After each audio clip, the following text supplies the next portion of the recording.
Yeah, I want to welcome you to the first lecture in the series on brain matters or matters of the brain, however you want to interpret the title. Turn it up. Yeah. So in July of 1990, President George H.W. Bush designated the 1990s as the decade of the brain. And it wasn't so much as doing research into the brain, but it was more to bring about public awareness of the benefits that are derived from brain research. So it was mostly for PR, but it did lead to more funding for brain research. And in 10 years since then, after that, during that period, scientists had developed both drug and behavioral treatments for most mental disorders. Then in the 2010s, there was tremendous support from governments of other countries, such as, in addition to US, there was the European Union, Japan, China, South Korea, Canada, Australia, etc. So there was tremendous support, funding for research, which really was an impetus to continue research. Some of the major developments in this period was the development of functional MRI, which was basically looking into the brain, and computational neuroscience, the concept of neural plasticity, that is, neurons can regrow or grow even in an older brain, the critical periods of neural development, and the development of antidepressants and antipsychotics. So all this has led to new treatments, approaches to treatment of brain disease that we were not even aware of or had not even envisioned 10 years ago. And some of these you will hear about in this series on brain matters. The first lecture today is by Dr. Nick McFarland on Biomarkers for Dementia and Parkinson's disorders, a window into the brain. Dr. McFarland is Associate Professor of Neurology in the Movement Disorders Division at the University of College of Medicine, Department of Neurology. He holds a professorship in atypical Parkinson's. He's a member of the Fixel Institute, which is next door to Oak Hammock, and the Center for Translational Research in Neurodegenerative Disease. Dr. McFarland directs a comprehensive multidisciplinary clinical research program for atypical Parkinson's disorders and is also the director of the UF Huntington Disease Society of America Center of Excellence. So as you can see, he's very well qualified, very well trained, and he's going to talk to us on biomarkers of neurodegenerative diseases. His research has been funded by the NIH and the Michael J. Fox Foundation, and he serves as consultants to some of the pharmacological companies. So Dr. McFarland, take it away. Certainly. Thank you so much for that very, very kind introduction. And it's really my pleasure to kind of open this series today and to give you all a lecture on biomarkers in dementia and Parkinson's disorders. I'm pleased to see everybody here. It looks like a really nice crowd, actually, both online, and I can't see the actual room, but I hope there are a bunch of people there as well. This is an area of growing interest for many folks. It's not on treatment, but I'm going to explain what biomarkers are today. Let me just start my talk here. I'm going to share my screen with you all. Okay, actually, I'm going to do this first. Technical issues. There we go. Great. I hope my screen is being shared now. Can someone just verify that you can all see it? Yes, it looks great, Dr. McFarland. Wonderful. Okay, so I think you already heard the title, and this is what I plan to talk about. These are some of my disclosures. They're really none relevant to this talk, but I just want to put them out there to be transparent with all of you. as an outline for today, what I wanted to just talk about is what are biomarkers really, and why do we even care about them? How do we use them in the clinic? Why are they important to you all? And I'm going to spend a little bit of time talking about the various biomarkers that we use in dementias.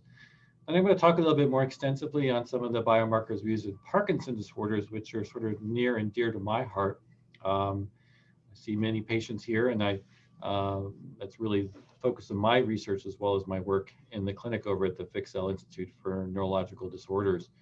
And then I'll discuss a little bit about some of the future directions for you all. So I hope this talk is of interest to everybody, because biomarkers really are growing, and they are a window into the brain. So what are biomarkers? Well, so biomarkers can include a broad array of different clinical signs that they specifically are signs that can be objectively measured or evaluated, okay? And they provide some information about either the normal biology or a disease process such as aging or neurodegeneration in the brain. And biomarkers mean a lot more than just blood tests or imaging, okay? So biomarkers include anything that we can measure in our clinic or via research methods. And those can be functional biomarkers, and I'll talk a little bit about those. And there's an example on the right. This is our gait mat, where we digitally analyze people walking across the mat on the right. Hopefully you can see my arrow here. This woman is walking across the mat. They can be physiological biomarkers that tell us something about how the body is working or how it's reacting.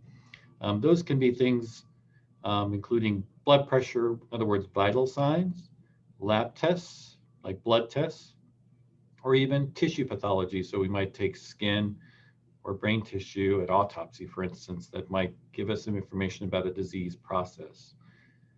Likewise, we can use what are called anatomical biomarkers. So I think many of you are familiar with imaging of both the brain or the spine. We can image other parts of the body. We can use those to tell us information about how you're doing and how a disease is progressing. Lastly, we can look more detailed. This is what I do in my lab research, is look at biochemical or even molecular biomarkers. And this is more something we extract from cells or tissue. And it's really looking at the cell level. This is not something we can see on a brain scanner image yet. So this is done really primarily in a lab. So biomarker use has been around for a very long time, but is really rapidly expanding. You really have to think about this, is that we cannot take a patient, and we do research with patients, but we can't take you into the lab and dissect people. We have to wait till the end of a sort of disease process takes place. And the end of the process is what we call neuropathology. So what we really want to do is research on people early in disease, in fact, before they develop symptoms, and then understand how that disease process occurs. In order to do that, we have to do this in an indirect way by measuring things, and those are what we call biomarkers, okay? So how do we use these biomarkers? So number one, really, we can use biomarkers to help us with our diagnosis. So for anyone who's been to the neurology clinic, the brain, and I hate to say this really, it's still pretty much a black box to many of us. Unfortunately, we often don't really know, or we have a bit of uncertainty to diagnosis. And we rely heavily on our exam. That's the primary thing we do. The history and exam, essentially we like to say, is 80 to 90% of what we do. But all these ancillary tests are really important for us to help with diagnosis and figuring out what's going on with a person. So biomarkers, things that we can measure, can be really helpful in diagnosis. And I put parentheses here, really early diagnosis. So those of you who are potentially thinking about someone who may develop or has dementia or has a neurodegenerative disorder, I think what will come out of this talk, and if you haven't heard already really, is we'd like to be able to detect these diseases early on so that we can target what are called disease-modifying therapies rather than just treating symptoms. So the earlier we can detect, or make the diagnosis, may be increasingly important to get those therapies to patients early on before the disease becomes rampant and it may be too late. Another use that we can have for biomarkers is predicting outcomes or prognosis. So I'll give you just four examples really. So I have many Parkinson's patients, and one question that sometimes comes up is, am I going to get Parkinson's disease with dementia? Can you help predict what's my outcome going to be? Am I going to be someone who's going to have a malignant process? Is my disease going to just rapidly progress and I'm going to be in a wheelchair? Or do I have the more benign form, something that will stay with me for 30 plus years? So predicting outcomes. I hate to say, we don't really have that crystal ball, but using biomarkers can really be sort of our quote crystal ball in the future. Risk assessments. So that's part of that risk assessment. So understanding what is your risk of developing certain complications in disease, or how fast your disease is going to progress. And then lastly, but not leastly, and maybe really important for new therapeutics or drugs, is being able to track the response to some therapy. So when you think about dementias or degenerative disorders of the brain, they are slow and progressive. Research trials are long. You can't do a trial on Alzheimer's disease over a month. You have to do it over years. And the disease actually lasts for many years. So it costs a lot of money to do those kind of trials. So we like to turn to things that we can measure, and biomarkers, from functional to anatomical to physiological biomarkers, can give us an early window into the response to a new treatment that may target something that may help the disease. So we can use these biomarkers in a lot of different ways. So what kind of biomarkers do we have? All right. So I just, in this particular slide, show you a few examples, and I'll just go through a few of them. All right. The first really is just blood. Okay. Blood is probably the primary biomarker. I think everyone has had labs done, and you're going to your routine visits with your internist or family medicine doc. We'll check blood. So from blood, we can collect a lot of information. Blood includes things like serum, plasma, white blood cells, which are called peripheral mononuclear cells that fight off infection, as well as the red blood cells that carry your oxygen. Okay. So this can give us a lot of information. We can look for biomarkers or things inside the blood. We can look for inflammation by looking at the blood cell counts. And we can generally get sort of an overall picture of someone's health by looking at blood. Okay. From the cells that we get, okay, from particularly sort of peripheral blood cells, we can actually extract genetic information as well. So we can do that from blood. We can do it from any other tissue like skin, or even sort of cells from the inside of your mouth. We can get information about sort of how your health, your diseases, and even things that may increase or reduce your risk for disease. We can extract from cells likely, as well as tissue, the protein, okay, and from that we can do things that are called proteomic studies or metabolomic studies. These are metabolites, okay? So we can study a whole host of different things in tissues, okay? Another set of tissue that we may look at is stool, or things that live in the stool. So that kind of sounds gross, but our gut does have healthy microbe in them, and those microbes are there to break down things in your gut and keep you healthy. So we do have what's called a gut microbiota, and it's increasingly thought that this microbiota is important for overall health. When it goes awry, it may increase your risk for environmental toxins, may increase your risk for inflammatory disorders. It's there to protect you in a lot of ways. We do believe that perhaps changes in the gut microbiome may put you at risk for diseases like dementia and even Parkinson's.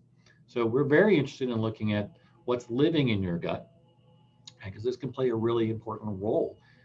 We eat a lot of stuff, we're exposed to a lot of stuff, and this is one area of your body that's exposed to it all the time. Lastly, of course, as I mentioned sort of postmortem stuff, we are very interested in looking at tissues at the end of life. Now, of course, sort of looking at the disease in the reverse way, but this is one of the key ways we understand human disease. It's one of the first and only ways that we are able to look at disease, is to basically do neuropathology. So we really would like brain tissue and tissue from other organs as well to understand what's going on. And from that, we can kind of reverse engineer what's going on in the disease a lot of ways. from this, we can also develop other model systems too. No matter what we do in the lab, I use cell models as well as animal models. They can never fully or 100% recapitulate what goes on in a complex disease like Alzheimer's or Parkinson's disease. So as one of my old instructors used to say to me is, work on humans, research humans, and look at human tissue. Okay, there's really not a substitute for it. So this is a really key piece and a critical biomarker for understanding human disease. All right, so I want to transition into dementias. So for those of you, I think we think of dementia, we think Alzheimer's disease, and it's very reasonable. We have about 500,000 people here in the state of Florida alone who have Alzheimer's disease. It's a horrible disease. It's an economic burden on us, but there's so many other forms of dementia that are out there. And this is just an overview and kind of a big slide here for the soup that we look at. You may see some other things on there, frontotemporal, and I'll talk a little bit about them. But when we are faced as physicians or neurologists and even patients and caregivers, understanding what is the diagnosis, this is kind of the problem that we are faced with. And using biomarkers is really critical for us. So let me first just address Alzheimer's disease. So this is a huge problem worldwide, not just here in Florida. There's 50 million patients estimated and probably going to double or even triple in the next 30 years. Most of those live in the United States. We have about nearly 6 million patients in the United States. When I think of that number, it's really staggering, the impact that it has, not only on individuals, but also the economic impact and how we're going to eventually treat this disease. It's really staggering. And the other bit of little piece of data here I put in here is there's nearly about 10 million cases of new dementia, not just including Alzheimer's, per year. So I know we're thinking mostly about our pandemic, but these numbers are, again, very staggering. So how do we make a diagnosis of Alzheimer's disease? It's not as easy as it seems. Now, of course, we all know that patients with Alzheimer's have progressive memory loss. Memory is more than just, it's a very complicated thing. We have working memory, we have sort of long-term memory, we have retrieval of memory. So most often what we see in Alzheimer's disease is loss that we call episodic or long-term memory, okay?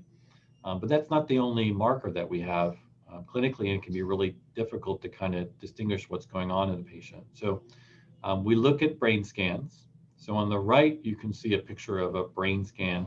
Actually, this is an anatomic picture here. And we look for general shrinkage, or we call atrophy, of the brain. And most of that atrophy is really in the higher part of the brain we call the cortex. And in particular, an area down here in the bottom we call the temporal lobe, and particularly what we call the hippocampus, which is an area important for encoding memories.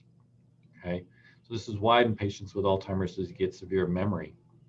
This is what we see on gross pathology as well as on brain imaging. Microscopically, there's a whole heck of a lot going on. For those of you who are familiar with disease, you may have heard two different terms, plaques and tangles. So what are those? So these are things at the moment, I'll show you some images that we have, but from an MRI, you can't see those. These are microscopic things that are happening at the cell level. So plaques are things that we see microscopically, and these are plaques basically around neurites and cells, and they're composed of a protein in the brain we call amyloid, right? So A beta plaques or amyloid plaques are shown here. And then tau tangles. So we have these abnormal proteins that accumulate in Alzheimer's disease. And in this particular case, you have two different proteins that accumulate. These are normal proteins. They just seem to go awry in this disease, okay? I'm going to come back to that in just a sec here, okay? So remember, these are molecular markers. So we don't normally see these on brain imaging. I'll give you some clues here. Now, measuring blood is the easiest thing to be done, and we use biomarkers today, but measuring blood and looking at some of these markers in brain is extremely difficult. So what's in the brain doesn't necessarily percolate into your bloodstream all the time. So we try to get tissue or fluids that surround the brain, and one piece of tissue that we can easily get is what's called cerebral spinal fluid.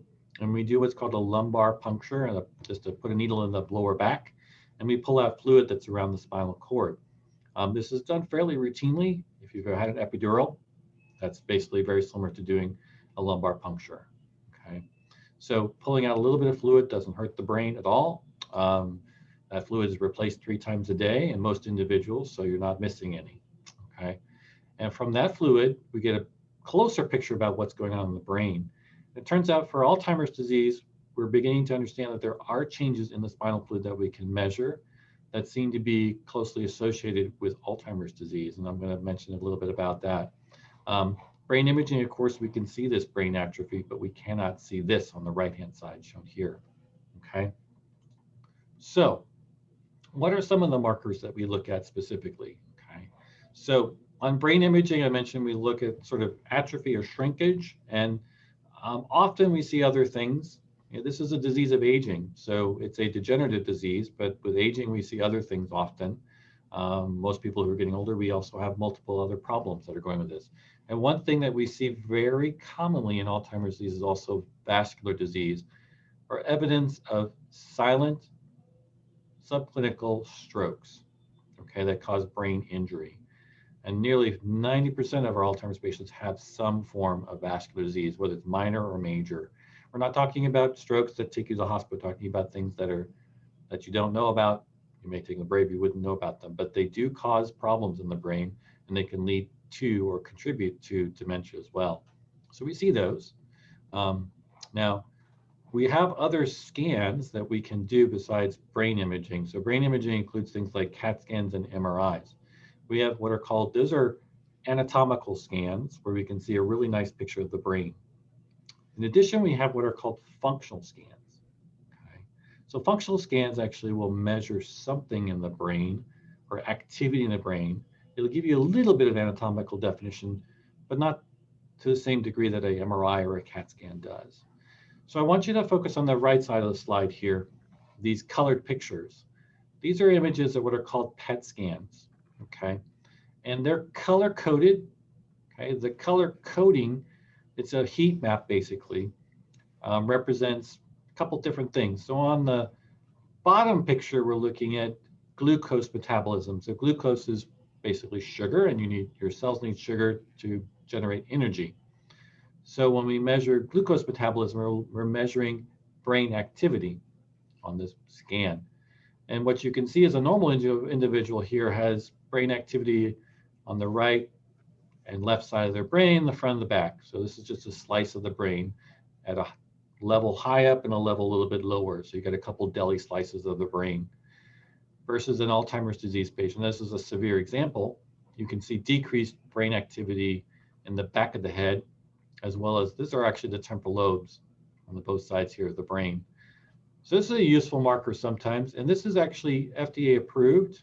Okay, I'll come back to it a little bit as a test. So this can be ordered, sometimes not so easy to get, but it's becoming more widespread. Now, a newer thing that we are able to do is a PET scan to look at specific proteins in the brain, or we call ligands, okay? In this particular case, we now have the ability to look at amyloid burden in the brain. So if I go back this one slide, remember these amyloid plaques? So I said that you could only see these under the microscope. Well, I'm not lying, now we can actually look at these on a scan, okay? So the way this is done, instead of looking at glucose metabolism, we inject a dye, a radio dye, that has specific binding properties to amyloid, and we can see where that amyloid is. So in a normal individual on the right, we call that control, you see relatively low binding. So again, there's a heat map where it's darker, there's lower binding, red is higher binding, okay? In an Alzheimer's patient, you can see predominant binding in different areas of the brain, particularly the parietal lobe and the frontal lobe shown here. So this is a good example of an imaging, sort of a slash between a molecular and a anatomical biomarker imaging that can be done to help diagnose Alzheimer's disease. Okay, so increasingly we have these new markers for imaging. We are currently working on a tau. So again, I'll come back to the slide before. Tau tangles. We're increasingly working on PET scans to look at tau.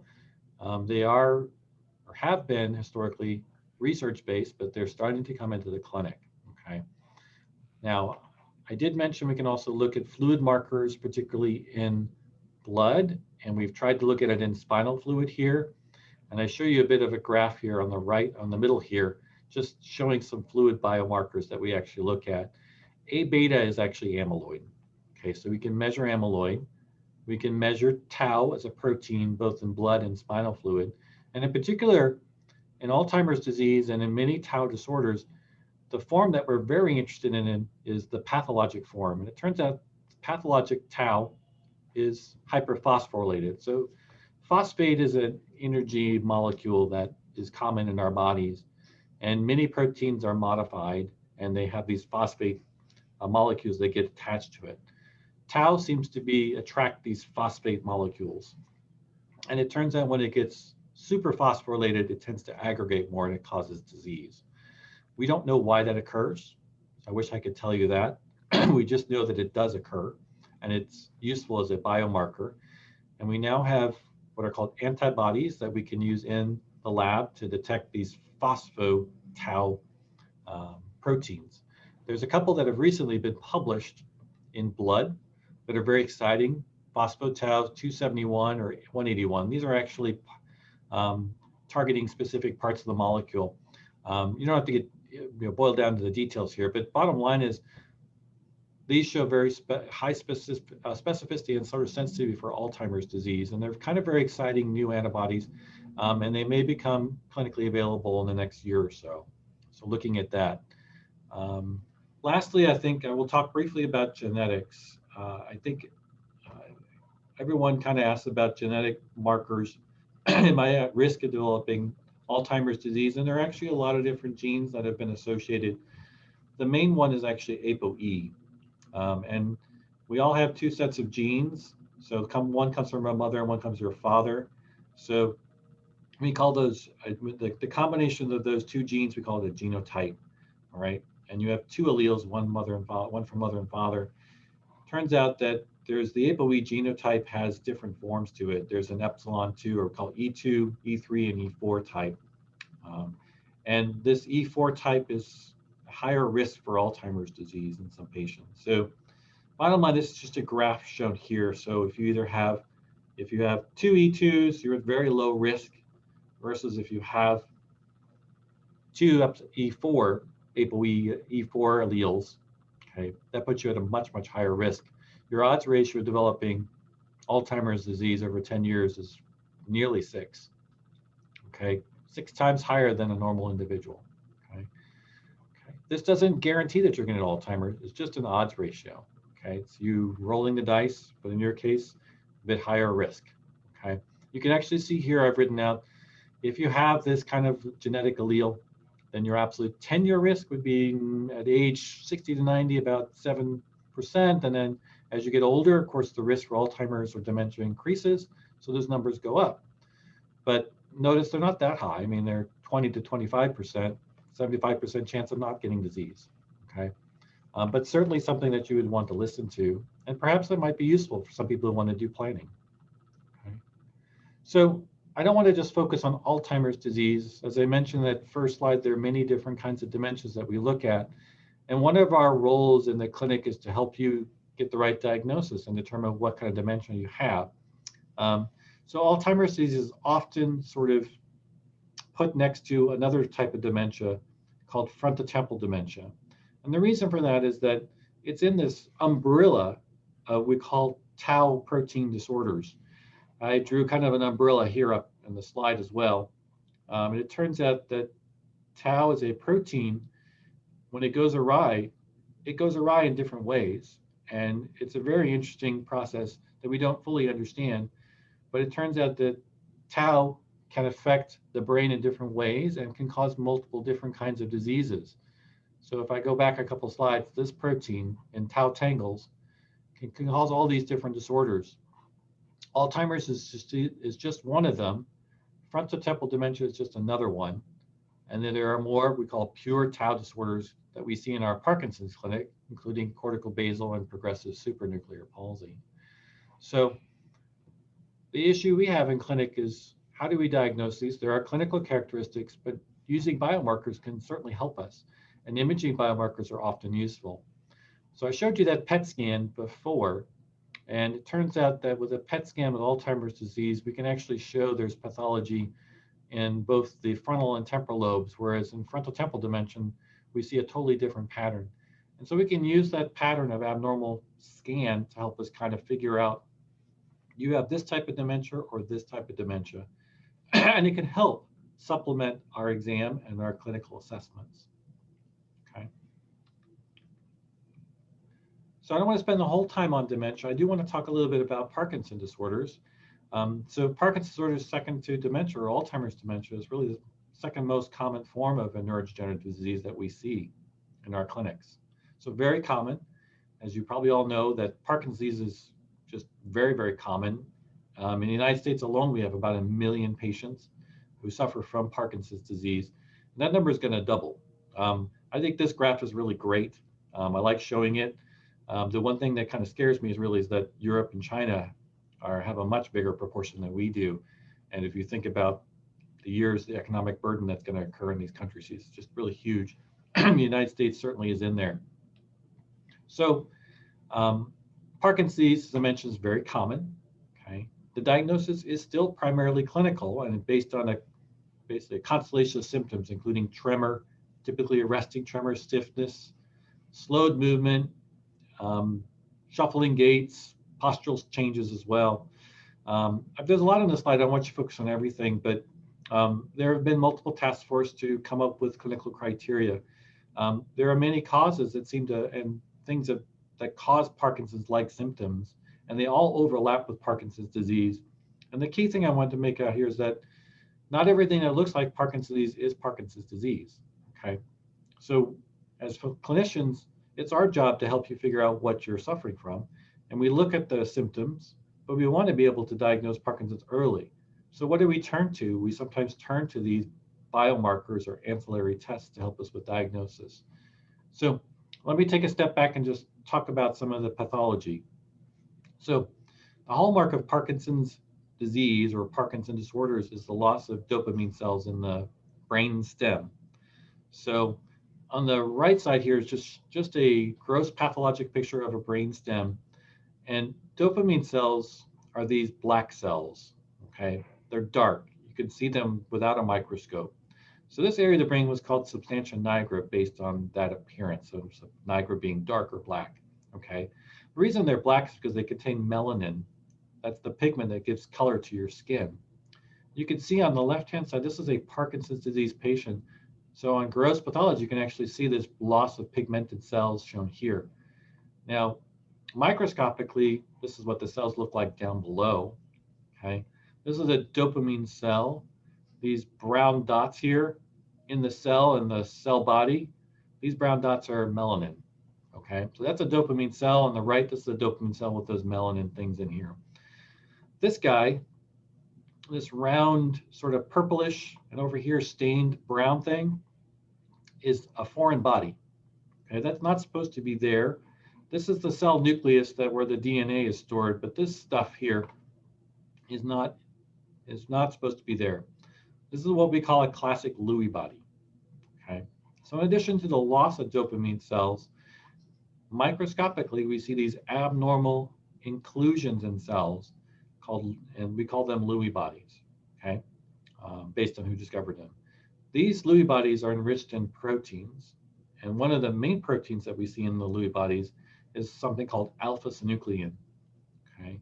And now there's growing body of evidence that alpha-synuclein, when it accumulates in these cells, it causes cell stress and leads to cell toxicity and loss of cells we call degeneration over time, okay? And we believe this process is going on long before you develop symptoms of Parkinson's. In fact, by the time we see patients in our clinic, we know that patients have lost 50 to 70% of their dopamine producing cells in their brain. So clearly there's a threshold, but there's a lot going on before patients enter our clinic. This is not unique to Parkinson's disease, and there are other diseases that have what's called Lewy body pathology and loss of dopamine cells. Some examples are multiple system atrophy, Lewy body dementia, so coming back to dementia, and even familial forms or genetic forms of Parkinson's. So now I would be remiss if I didn't talk about genetics. This is one of the largest genetic studies that was recently done and published looking at genetic risk factors of Parkinson's disease. Now, it's a complicated slide.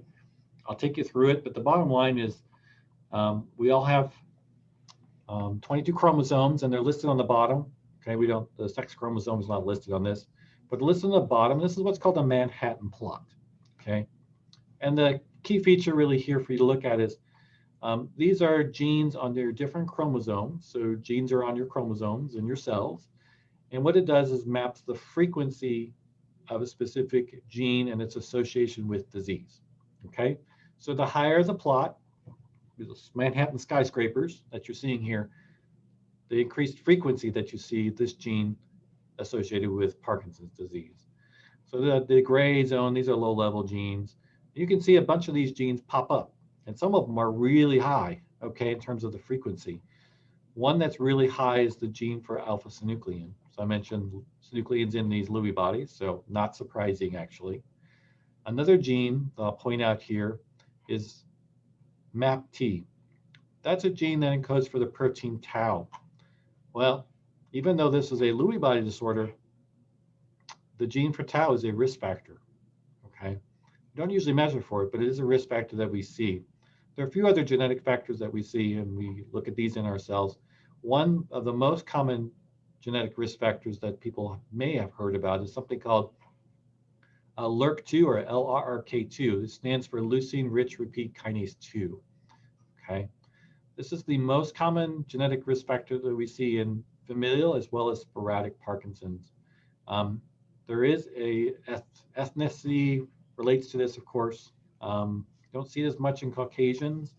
There's a high incidence of mutations of this gene in different populations, such as North Africans.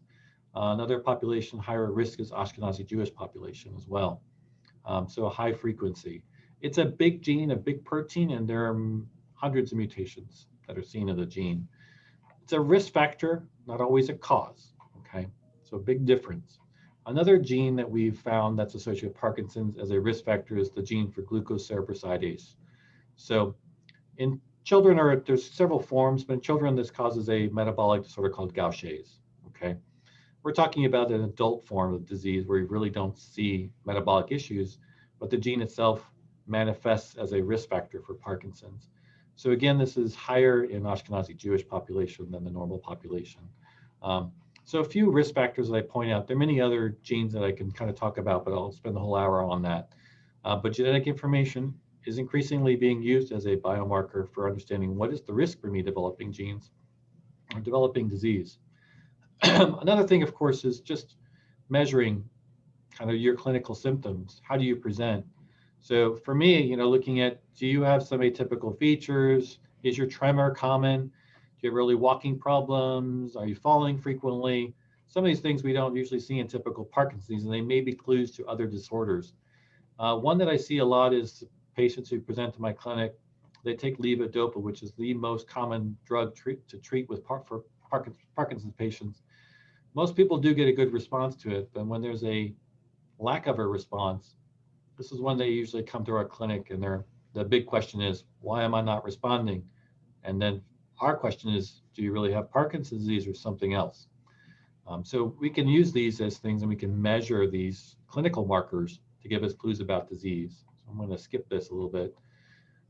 Again, I'll just emphasize that not everything that looks like Parkinson's disease or quacks like a duck is a duck. So we really have many things that look or mimic the symptoms of Parkinson's disease. We call that Parkinsonism, or the constellation of symptoms that I listed earlier, okay? But often patients have additional symptoms beyond the normal Parkinson's disease symptoms that we see, and they don't progress the same way. They often progress differently, okay? So how do we figure those out? Well, as I mentioned, there are a number of markers that we look at, and I'm going to talk a little bit about some of those. I want you to just get a view of biomarkers in general. So I mentioned that Parkinson's disease, there's a lot going on in the brain before you develop symptoms. So remember, 50 to 70% of those dopamine cells are lost by the time you show up in the clinic with first symptoms. So we'd like to be able to identify patients at risk. So what we're beginning to focus on are markers in healthy individuals that put you at risk. And there are people who have early symptoms we call prodromal symptoms that we're starting to recognize. I'll talk more about those, but just for instance, one of the most common prodromal symptoms I hear for Parkinson's patients is constipation or a loss of smell sometimes. Another one that we hear frequently is active dreams where people are punching or kicking, okay? So in those cases, we want to be able to take these patients or even healthy individuals and start measuring things in blood or tissues like genetic markers, protein markers, do some imaging to look at risk factors. Of course, it doesn't do as much good if we don't have treatments, but we need to study patients there. There are also markers that we look at later on in disease, in the early disease. We can use those early disease markers to maybe predict how a patient may do on later, okay? And then we can use, after diagnosis, we can look at markers to assess how the disease progresses, okay? So different stages of different markers. So just wanted to give you that overview as well. So coming back to the markers, really, I'm going to focus on prodromal ones. So there's risk factors, so gender. So males are about 3 to 2 in terms of the risk factors for Parkinson's disease. So gender plays a role. Smoking risk is a sort of an inverse or negative risk factor. We don't fully understand that. Risk of exposures, family history, of course. We looked at symptomatic markers. I mentioned loss of smell or constipation, but there are other ones. I mentioned dream enactment. We call that REM sleep behavior disorder. REM sleep is actually that really early form of sleep where you're dreaming.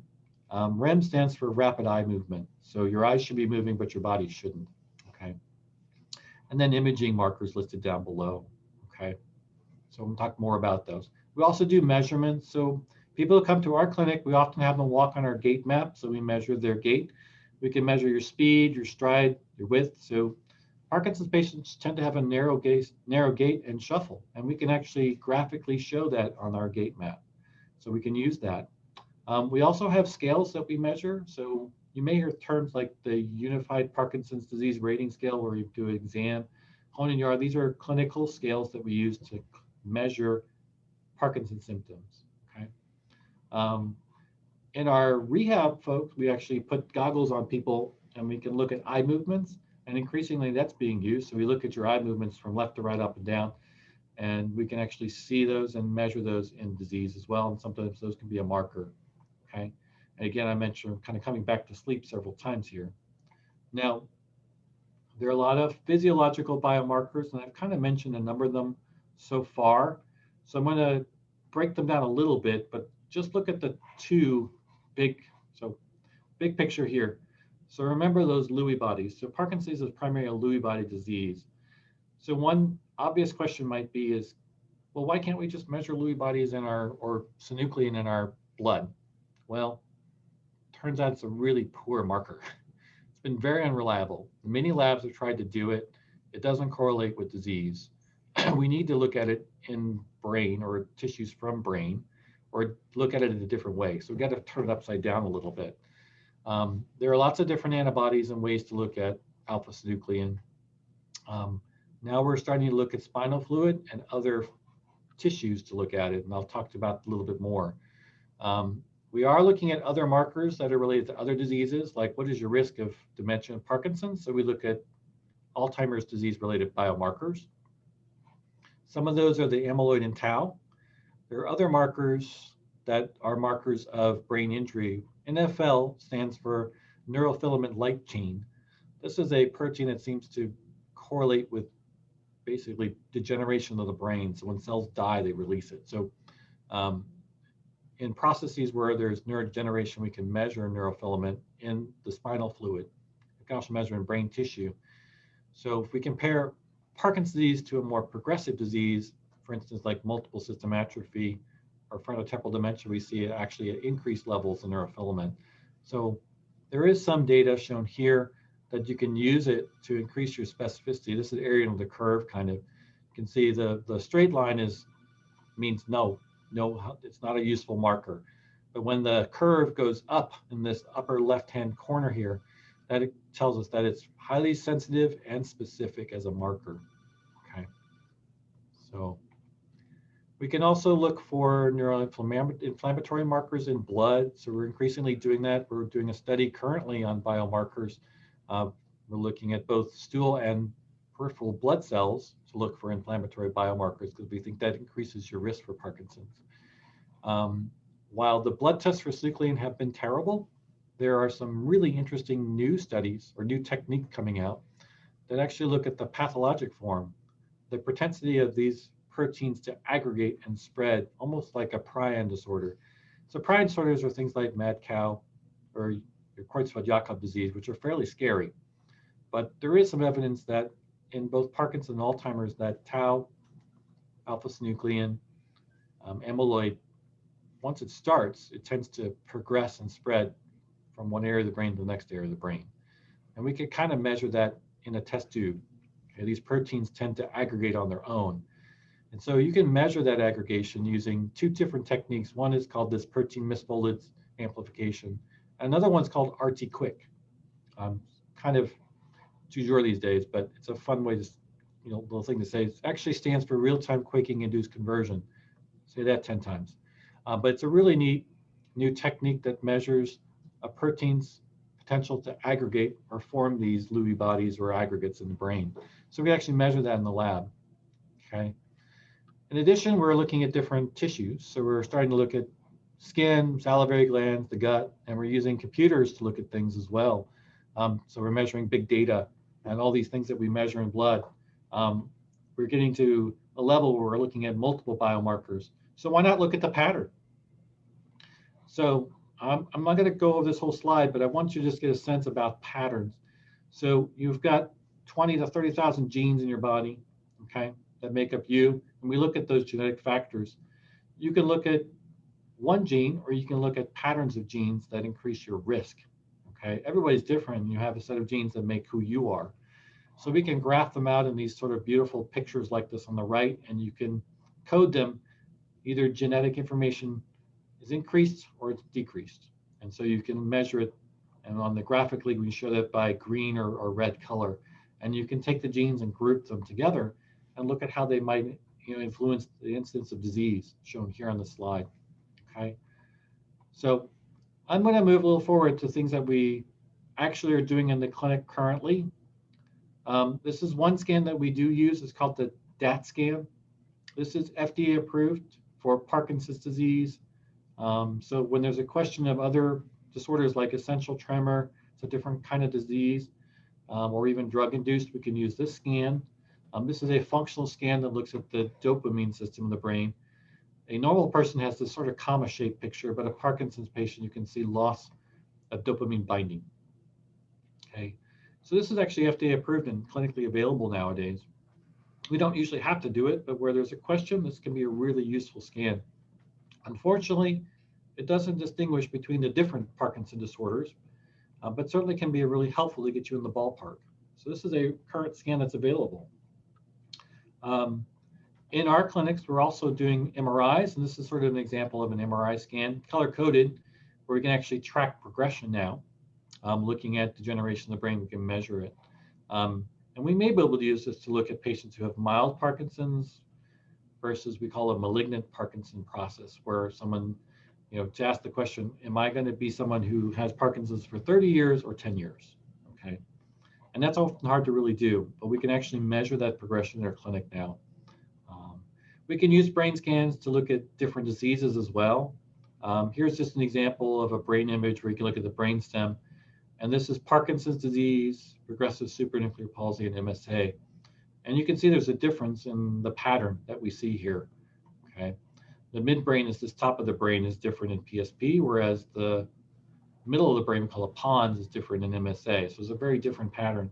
So we can look at those things on scans. There are other things and patterns that we look for on scans as well.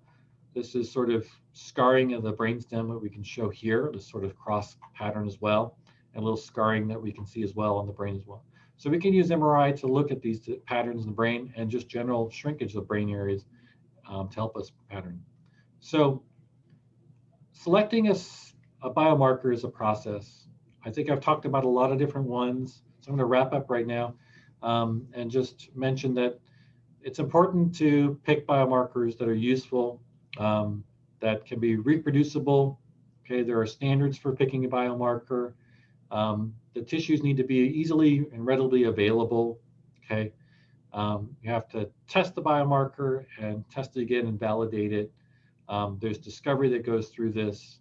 Okay, and nowadays we're increasingly using computers and doing what's called bioinformatics to look at all the different various biomarkers that are out there. Rather than focusing on one, you can focus on a whole bunch of them to give you an idea of a person's risk and disease. There are multiple studies that are ongoing. I do want to talk a little bit briefly about future considerations. These diseases are not just one disease. They're often heterogeneous. There are subtypes. So we're beginning to look at those subtypes. Okay, I've kind of alluded to a mild form of Parkinson's versus a malignant form, and what are the roles of the genetics, proteins in your brain. What are all the roles? How can we predict, are you going to have a benign or are you going to have a very rapidly progressive disease with many complications? Many people believe this is a multifaceted disease. There are clinical, epidemiologic, genetic factors that maybe guide who you're going to be or how your disease is going to progress. So this requires sort of a systems approach. And there's a new term we call precision medicine. So when we see you in our clinics, you're an individual. We see one Parkinson's patient, you're one patient. So we try to make our treatment plan specific to you and your disease. And I think in the future, we're going to be stratify our treatment based on some of these molecular and genetic patterns. So we'll use them to give an accurate portrait of you and how we may predict where you're going to go and what kind of treatments you need. Okay. So I'm going to stop there and take some questions. That's a lot of information. I hope you guys have some questions for me. I hope you found that useful as well. I encourage you guys, if you hear us ask you to give us tissues for biomarker studies, you realize why they're so important for us. And lastly, of course, we do have a brain donor program here at the University of Florida. I know end of life's not the thing that you want to think about, but neuropath tissue is very valuable to us still and really useful, and it's a very lasting gift. So if you have questions, please do ask. Thank you very much for your attention.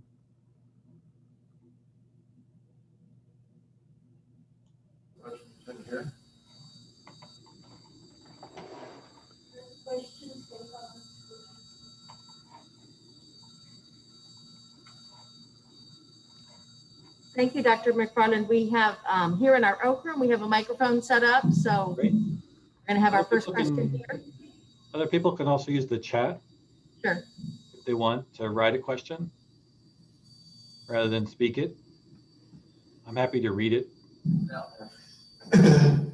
have a question. Are there any lifestyle changes that we can make to help prevent Parkinson's or any of the diseases of the brain? Would you like me to restate that, Dr. McFarland, or you could hear I it? think I heard it. I believe the question was, are there any lifestyle changes that we can make to maybe prevent these diseases? And Correct. It's a really great question. I wish I had a straightforward answer for you, and my best answer really for you is to lead a healthy life. And the one thing that we do find for all of these diseases, that's probably the most effective thing that you can do, is to have a regular exercise program to stay active. Okay. For Parkinson's disease, exercise has been studied extensively, from simple stuff. I won't say that Tai Chi and yoga is simple, but from Tai Chi, to just walking, to running, to doing tandem bicycling, it's all been studied. And while there may be some small differences between doing, really strenuous exercise compared to different exercises, they all provide some level of benefit. In fact, symptoms can benefit for a lasting period of time, often more than a day if you exercise. So you get kind of a bit of high and you feel better. But we know that exercise does help patients. We sometimes talk about what's called brain health exercises. So don't forget that you need to exercise physically, but also mentally. Read, do puzzles, do activities. Realize in the COVID era that socialization has been cut off for many folks, but having friends and socializing is critical, and that is actually something that does exercise your mind too. So we highly advocate all of these things. It sounds a little trite, but it really makes a difference. We could talk about eating and diets, but there's always some controversy about that. In our clinic, we often talk about the Mediterranean type diet. It's not that we want you to do the Mediterranean diet specifically, but just that style of diet with increased amounts of fruits, vegetables, fiber, and maybe decreased red meats and things like that could be helpful to folks. So I wish I could tell you that there's one thing you could just take, but we haven't found the magic bullet. Okay, we have Keith Berg would like to ask a question, and then there are several in chat, Dr. McFarland. Keith, go ahead. Yes, I'm wondering to what extent there's been any effect or benefits of doing, while you're doing an fMRI evaluation, doing neuropsychological testing of issues focused on AD or Parkinsonism, if that makes sense. Yeah, thanks for that question. Yeah, there are investigators that do some cognitive tests while people are in the fMRI or just in an MRI. So you can give patients a video screen to look at while they're in the scanner and design a way to have patients respond to things on a screen. It's fairly routine now, so people are looking at that, both with Alzheimer's, Parkinson's, dementia. So there are studies that are actually ongoing on that. Yes. Thank you. So I'm going to read some of the other questions, unless someone has one live. But Catherine asked, sense of smell decline was mentioned as a marker in neural diseases, and it's also symptoms of the coronavirus. You're absolutely right. The coronavirus in particular does affect our smell, and it's probably one of the first symptoms we recognize when people get infected by it. But it's also a symptom that we see common among aging and degenerative diseases as well. So there are smell tests both for Parkinson's and Alzheimer's disease. It's not specific to one disease, that's the problem. It's just a feature that we see both in aging, but also in disease. So I wish I could say it would help distinguish one from the other, but it doesn't. But it can be useful. Okay. Are there any other scans besides MRI to look at tau? So MRI is a anatomic imaging technique. It doesn't specifically look at tau. So we really have to rely on scans like PET scans that requires a injectable ligand to bind to tau. And there are many now. There's several candidate tau ligands that are becoming available. And I do know of a companies here in Florida that are starting to produce them. So they may be available sooner than you think. Just like the PIP scan is for amyloid, so it's exciting. They might be expensive scans to begin with, but it may be useful. The only thing about PET scans is those chemicals need to be quickly shipped, so many of them have a lifetime about that lasts less than 4 hours. So the company has to be close by. That's one issue there. Let's go ahead and take Ken Burns with your hand up. Yes. First, enjoyed that, so thank you. The question I have is that you can have an intervention like deep brain stimulation, which seems to have some effect upon the clinical manifestations of Parkinson's. The question I have is, if people are getting deep brain stimulation, do you see any change in any of the biomarkers? Wow, that's a really astute question. Thank you for that. It's something that we're beginning to look at. We have lots of patients who have brain stimulators been implanted here at the University of Florida through Dr. Oken and Dr. Foote and others. So we are starting to look at that. We have a collection of brains. So beginning with neuropathology, we're looking at that. And then we're beginning to look at some other markers like genetic markers in patients who have deep brain stimulation or other markers. So it's a really interesting question that you raise, and one that we need to look for. Of course, we do measurements all the time in patients with DBS, but I think you're pointing out maybe molecular or other markers genetic-wise.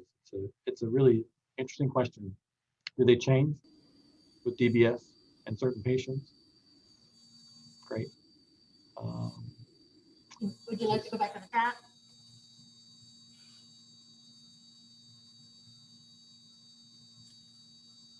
Dr. McFarland, would you like me to read the chat? Yeah, I can read if you want.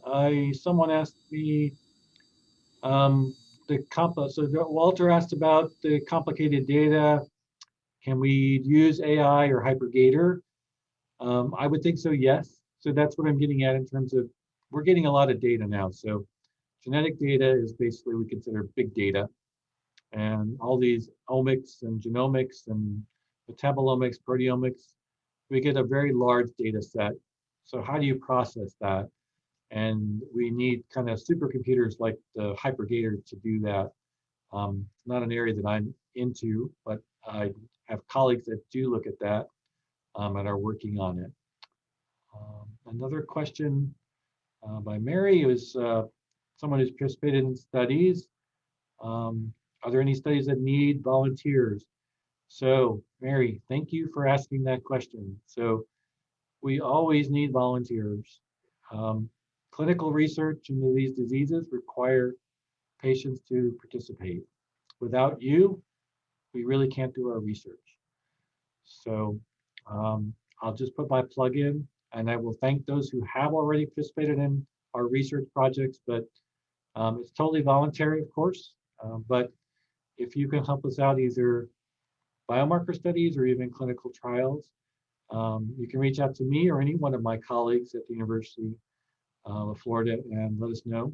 And we'll be happy to see whether one study fits you or several. All right, but thank you for asking that question. Lastly, I think someone asked what's the difference between white matter disease and Alzheimer's. That's Betty.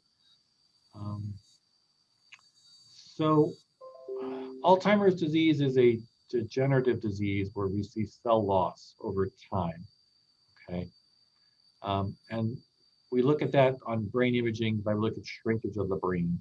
White matter disease is what we refer to either as vascular or inflammatory disease of the brain. It's different mechanism, okay? But when we look at the brain scans, we see evidence of white matter. We're talking about vascular, we call infarcted, or brain that's had silent strokes, okay?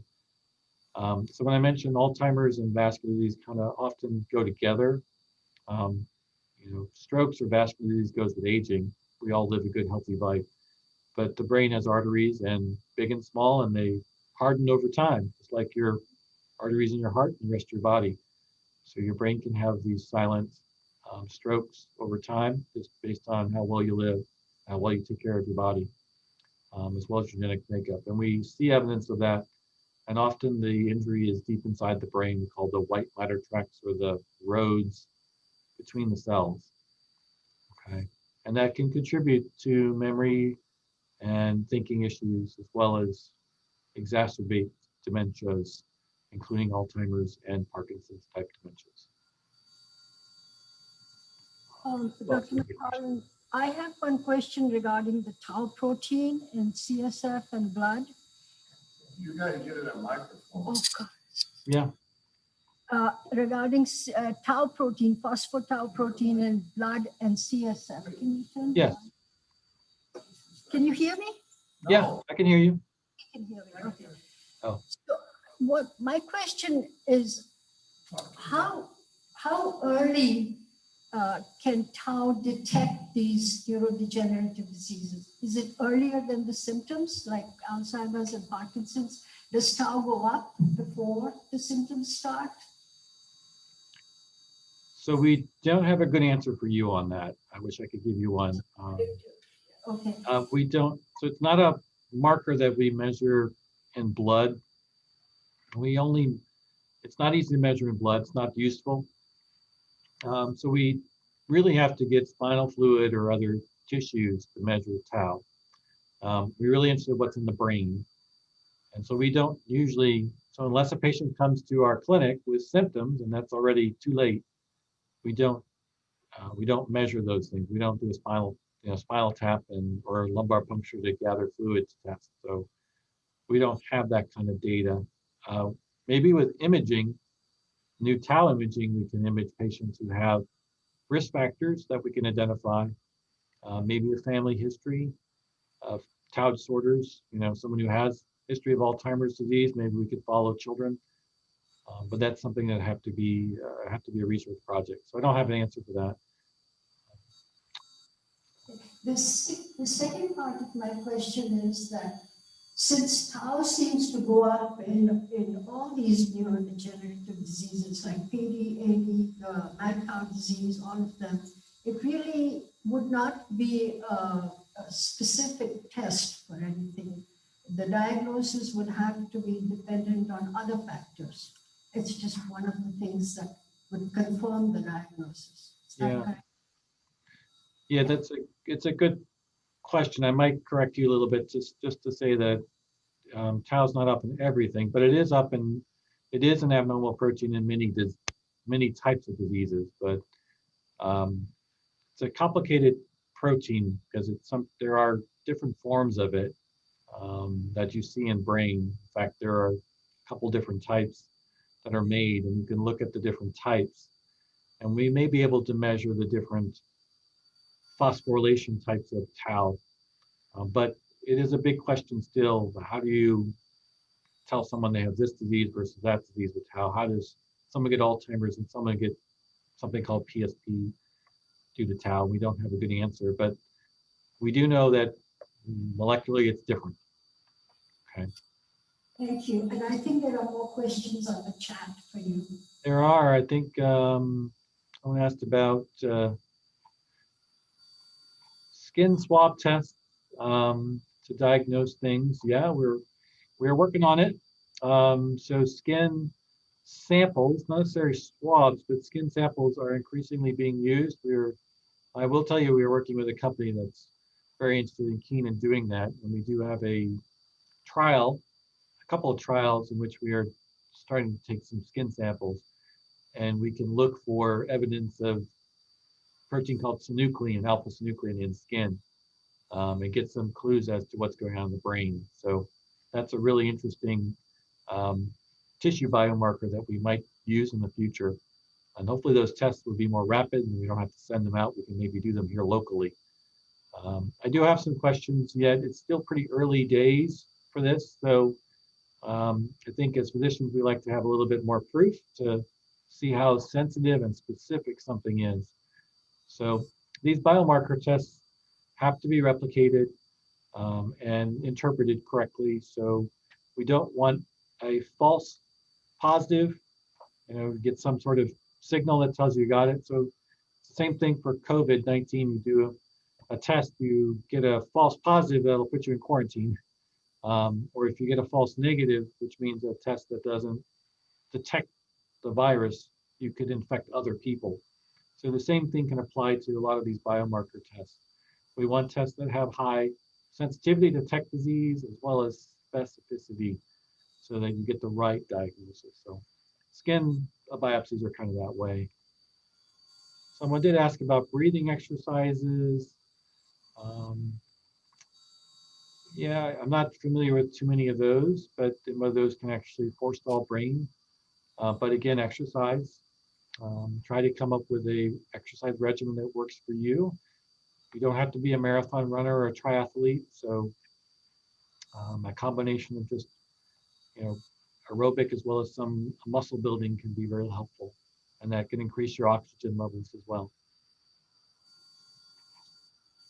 Thank you. Thank you very much, Dr. McFarland. This has been fascinating and it's generated a lot of interest among our audience. Really appreciate you taking the time to talk to us. Thanks a lot. Thank you so much for having me and wonderful questions. Thanks so much all.